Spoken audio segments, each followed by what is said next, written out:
reasons why Bongbong Marcos won the presidency during the last May 9, 2022 presidential elections of the Philippines.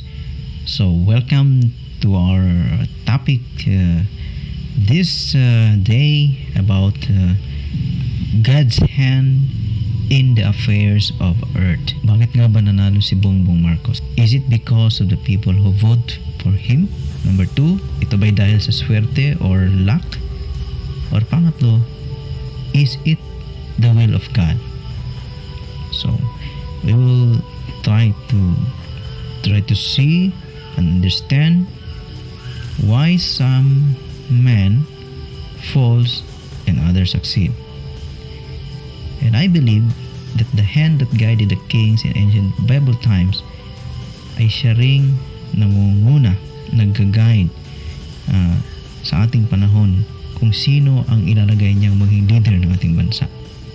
So, talakayin natin ngayon ang mga dahilan kung bakit nagsasucceed ang iba at yung iba ay hindi, upang pag maintindihan natin ng maigi ang plano ng Diyos sa ating buhay, ay maaari nating masunod ang kanyang kalooban, anuman ang ibigay niya sa atin, no?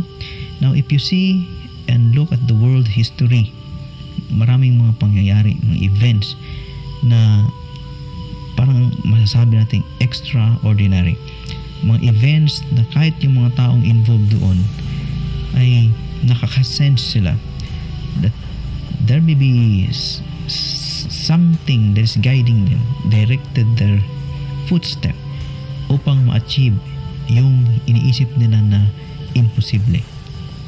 Right?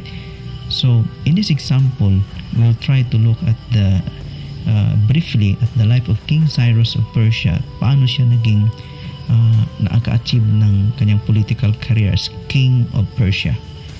And sa ating time, tingnan din natin ang life ng ating bagong president-elect na si Bongbong Marcos.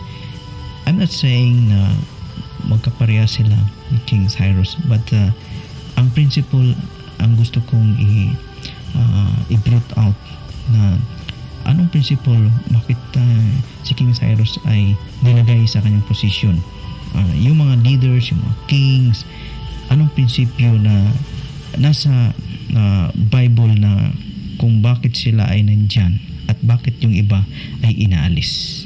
Unang principle na titingnan natin, I'm a Christian, so I will be posting Bible texts.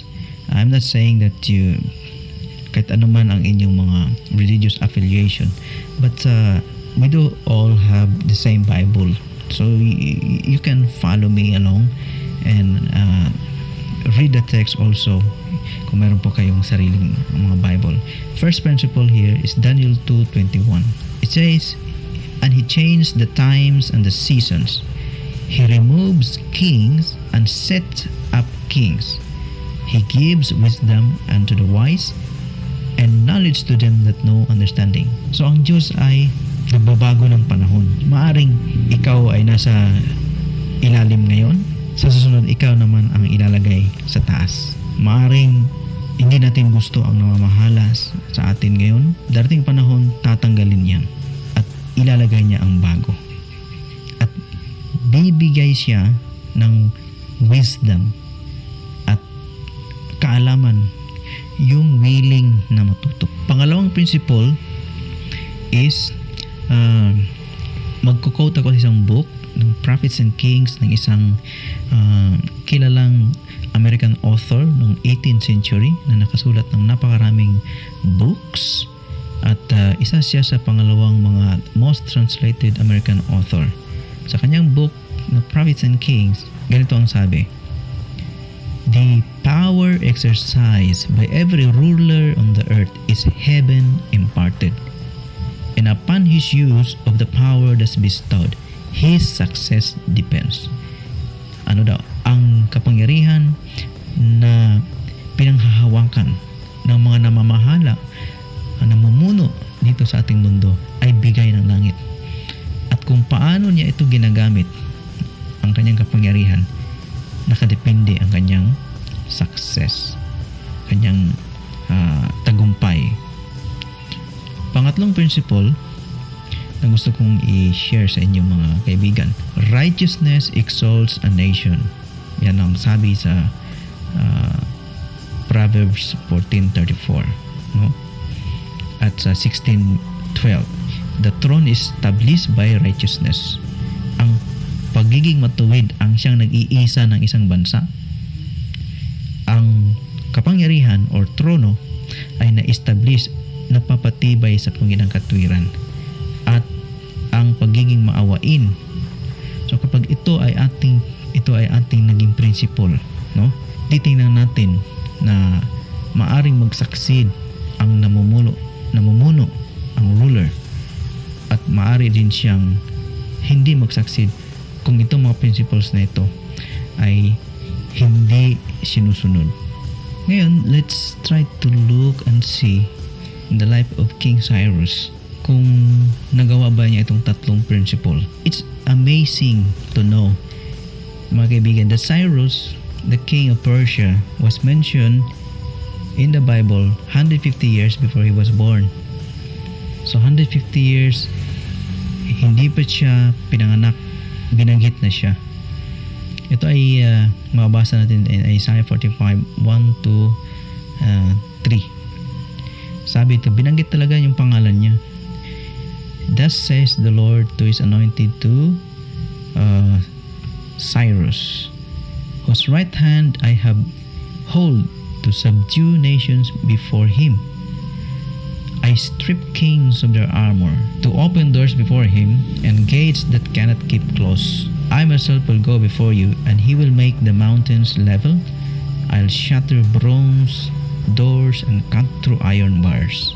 I'll give you concealed treasures and riches hidden in secret places, so that you'll know that it is I, the Lord, the God of Israel, who calls you by name. Dito po mga kaibigan, binanggit ng pangalan ni Cyrus. Hinawakan siya ng Diyos, ginabayan siya ng Diyos upang tanggalan ng kapangyarihan ang mga hari at papasukin ang kanilang mga pintuan. Now, sa kasaysayan, no, si King Cyrus nung nagwagi siya laban sa Babylon, yung bronze at metal na at bakal na pintuan ng Babylon ay bukas, walang nakabantay dahil lahat ng mga sundalo ay lasing nung gabing yun. Ginawa ng Diyos, ang sabi dito, He will make the mountains level. Pinatag na ng Diyos, inalis ng Diyos ang mga balakid upang si Cyrus ay magkaroon ng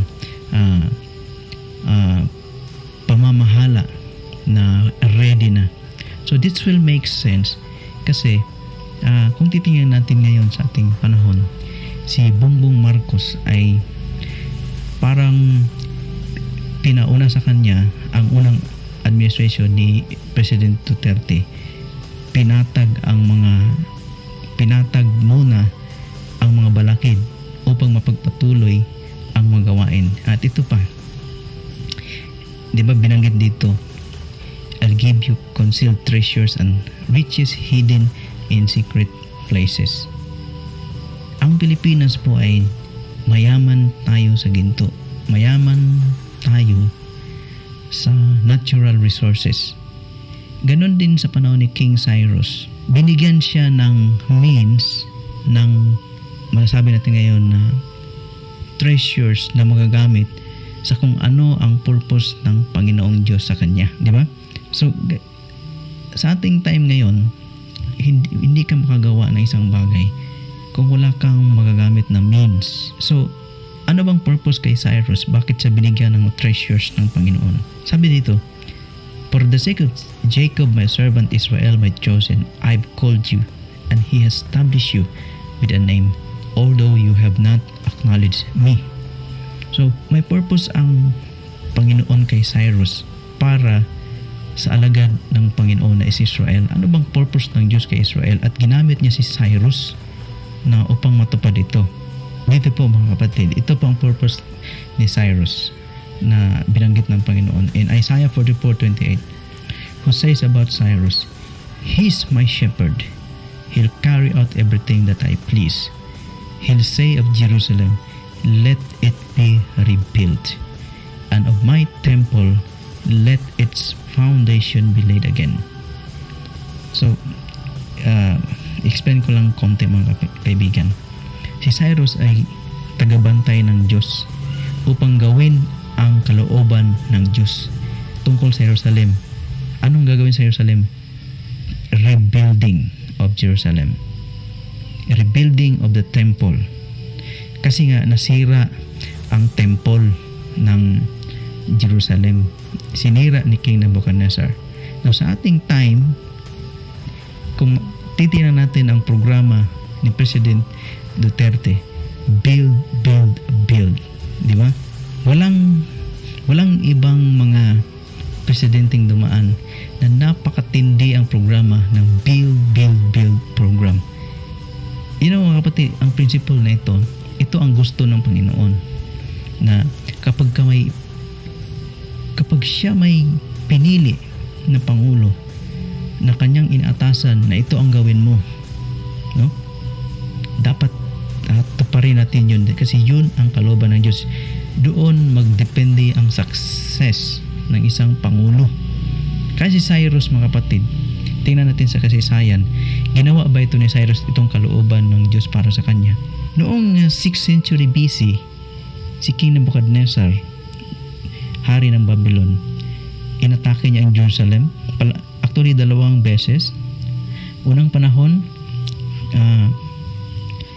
kinapture niya ang king kasama ang 10,000 Israelites, at yung Solomon's Temple at yung mga golds doon kinuha ni King Nebuchadnezzar at naglagay siya ng puppet king. At pangalawang time, dinala niya lahat ang mga nakatira sa Jerusalem, iniwan niya doon yung mga mahihirap upang mag-farm. Pero after ng 70 years nilang paninirahan sa Babylon, nung si Cyrus na ang naging king, nasakop niya ang Babylon. Binanggit ito sa Isaiah, Ezra, Chronicles. Pinabalik ni King Cyrus ang mga Jews or Israel sa Jerusalem. Ang purpose niya is upang itayong muli ang Jerusalem.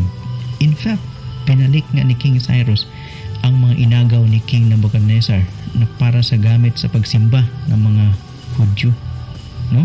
Sabi dito sa Cyrus Calendar, nakarecord ito doon sa Cyrus Calendar, "I returned the images of the gods who had resided there to their places, and I let them dwell in eternal abodes. I gathered all their inhabitants and returned to them their dwelling." Kasi ang Jewish people at taga-Israel, kinaptive siya ng Babylon. Kaya hinayaan ni Cyrus na ibalik. So, ibig sabihin, natupad ni King Cyrus yung kalooban ng Diyos para sa kanya. In fact, hindi lang niya pinabalik ang Israelite, kundi nag-provide pa nga siya ng mga kagamitan sa pagtayo at pagbuilding ng Jerusalem, kasi nasira na ang Jerusalem. Ilan dito? Mga treasures, gold articles, bronze. In fact, noong time ni King Cyrus, napakaraming ginto na kanilang mga gamit sa kanilang building projects. Now, balik tayo dito sa ating time. Si King Cyrus ay nagtagumpay sa kanyang gawain na inatas ng Diyos para sa kanya. Nilagay siya ng Diyos as a political leader upang gawin ang kalooban ng Diyos para sa Israelites. Now, dito sa ating time, maging successful lamang ang mga pangulo na inilagay ng Diyos sa ating bansa ngayon kapag tinupad din niya ang kalooban ng Diyos para sa bayan ng Diyos. So, hindi aksidente na si Bongbong Marcos ay naging president. Nilagay siya ng Diyos diyan sa posisyon niyan dahil may purpose ang Diyos. Tingnan mo, marami pong reports at ito ay proven na yung dating presidente natin, which is Ferdinand Marcos, ay marami po siyang gold deposits sa iba't ibang bansa na nag-yield ng interest sabi, kahit sa interest pa lang, kayang bayaran ang utang ng Pilipinas. Sa interest pa lang ng mga ginto na yun. So, ang sabi ng Diyos kay Cyrus, ibibigay niya ang mga treasures of darkness na nakatago ng mga kayamanan. Si Marcos ay nakakuha siya ng maraming ginto. Yung time na tinago ang mga kayamanan dito, noong time ng Japanese, noong time ng Second World War. Kasi nasa kanya ang mapa ng mga nakatagong yaman dito sa Pilipinas noon. Is this a coincidence that si Marcos ang nabigyan ng napakaraming tons and thousands of tons of gold na kanyang hawak? Kaya nga inakusahan daw siya na nakaw daw yun. Pero ang totoo po is talagang binigay ng Diyos yun sa kanya dahil may purpose ang Diyos. Bakit ang Diyos nagbigay ng ganong yaman? Sa Hagay, mabasa natin sa Hagay 2:8, silver and gold are mine. Ang ginto at salapi ay sa Diyos po yan at gagamitin yan para sa ikabubuti ng mga. Kapag hindi ginamit yan sa mabuti, hindi tinupad ng mga namumuno yung kalooban ng Diyos na magbigay sa mga mahihirap, no? Tulungan ang nangangailangan. Yan ang magiging mitsa na aalisin sila ng Diyos dyan sa kanilang mga posisyon. So, hindi pa natin masasabi kung ito ba'y tutuparin ng newly elected na President ng Philippines. But sana, idalangin natin na maintindihan niya ang kalooban ng Diyos upang ito ay matupad niya at ang Pilipinas ay babangon muli. Kasi nga, ang sikreto pala bangon ng isang bansa sa kahirapan is ang nangunguna, ang namumuno ay righteous at sumusunod sa kalooban ng Diyos. At kung siya ay sumusunod sa kalooban ng Diyos, kasabay dyan ang mga mamamayan ay uunlad at magkakaroon sila ng magandang moralidad at ang bansa, ang sabi sa Proverbs, ang binasa natin kanina, ay itataas ng Diyos. Yan po ang principle ng kasaysayan at kung bakit si Bongbong Marcos ang siyang nanalo dahil may purpose ang Panginoon sa kanya. Nawa ay dalangin natin ang ating mga leaders na matupad nila ito at by God's grace, suportaan natin sila upang maibalik ang dangal natin bilang Pilipino.